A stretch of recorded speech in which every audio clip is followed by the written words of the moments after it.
Région Provence-Alpes-Côte d'Azur, Olioul et Cagnes-sur-Mer. Cagnes-sur-Mer et Olioul, deux cités qui auraient pu se contenter de faire les belles avec un passé glorieux, mais qui ont décidé d'exister en pariant sur la création et les artisans. Un pari difficile mais réussi, qui leur vaut le prestigieux label Ville et métiers d'art. Cagnes-sur-Mer et son bord de plage, ici appelé Promenade des Arts, puisque, dès l'entrée, c'est le cheval de Sacha Cosmo qui veille, suivi par un banc de poissons devenu emblème de la ville, juste avant le cœur historique du Crau de Cagnes et cette chapelle Saint-Pierre, érigée par une petite famille de Napolitains au début du XIXe siècle. Ensemble dominé par ce château Grimaldi, dont la place est devenue le symbole de l'activité artistique de la ville. Ici, la ville offre des ateliers accueillant des disciplines diverses, mais l'axe principal choisi, c'est le bijou contemporain. Dès qu'on a eu notre label Ville et métiers d'art, on a décidé de perdurer cette activité en l'élargissant très immodestement au monde entier. Notre objectif rêvé, c'est que des artistes, puisqu'on peut mettre à leur disposition des ateliers au-dessus de cette galerie, donc c'est de générer des vocations. Ça serait vraiment notre objectif, notre ambition. On est au sein du sein, puisque là, dans ces trois vitrines, sont installés des bijoux des trois grands créateurs qui sont Karl Fritsch, qui est un Allemand qui vit en Nouvelle-Zélande, Gerd Rothmann, qui est un Allemand qui vit à Munich, et surtout Robert Benz, qui est un Australien et qui, lui, est considéré dans son pays comme trésor national vivant. Et quand il parle à ses étudiants de la France, il ne parle pas de la France, il dit Cagnes-sur-Mer. Là, ça nous rend très fiers. Ce que confirme celle qui est considérée comme la mascotte de l'aventure, Esti Grossman. C'est donc fait avec la chaîne de maille, et donc la bague elle s'ouvre.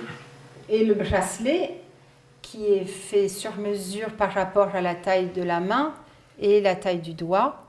Quand vous voulez en bague, il faut un petit peu l'enrouler et puis vous le mettez au doigt. J'ai gagné le prix du jeune créateur en bijoux contemporains de la ville de Cagnes. Donc ce prix était un atelier à ma disposition et au bout de 3 ans, j'avais refait ma villa et je suis restée. Ça fait maintenant 20 ans que je suis là. Mon travail est essentiellement inspiré des fonds marins.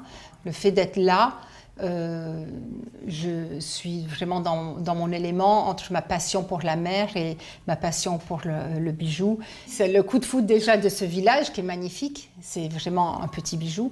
Quand je suis arrivée là, je pense qu'au bout d'1 semaine, c'était décidé pour moi que j'allais plus repartir. Cagnes, la cité des coups de cœur, comme celui reçu par Auguste Renoir qui aimait peindre dans une oliveraie. Il l'a acheté pour éviter qu'un jour les oliviers ne soient coupés.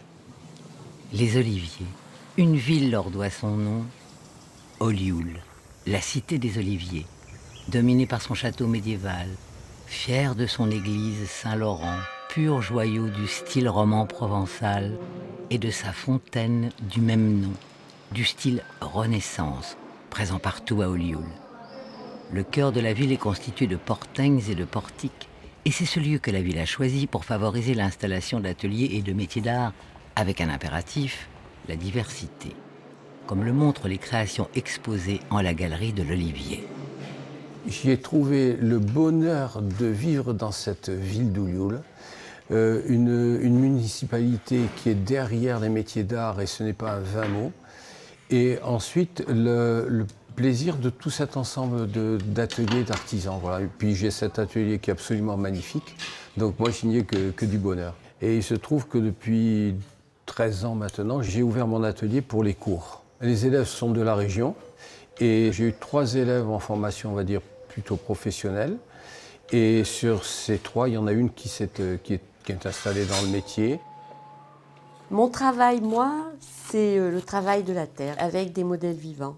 Quand la pièce finie en terre cuite me plaît, je vais à la fonderie avec la sculpture et je la fais couler en bronze. Certains sont arrivés attirés par la politique de la ville, d'autres déjà installés y ont contribué par leur présence, comme Pierre Dutertre. Un jour, j'ai rencontré un vieux potier, qui était déjà vieux depuis très longtemps. Et on est allé visiter une carrière de terre, et il a mangé de la terre. Il goûtait la terre.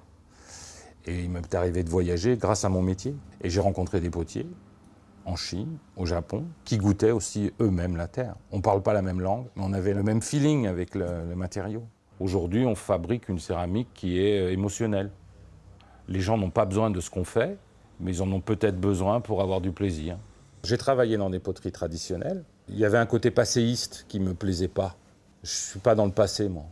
Je suis dans le truc de faire, et l'avenir, je ne sais pas comment il sera, mais je suis plutôt dans le jour, quoi. C'est pour ça que j'aime bien le matin. Je sais que le matin, bon, bah, tu peux rien y changer, ça démarre, quoi. Et ça, c'est plutôt chouette.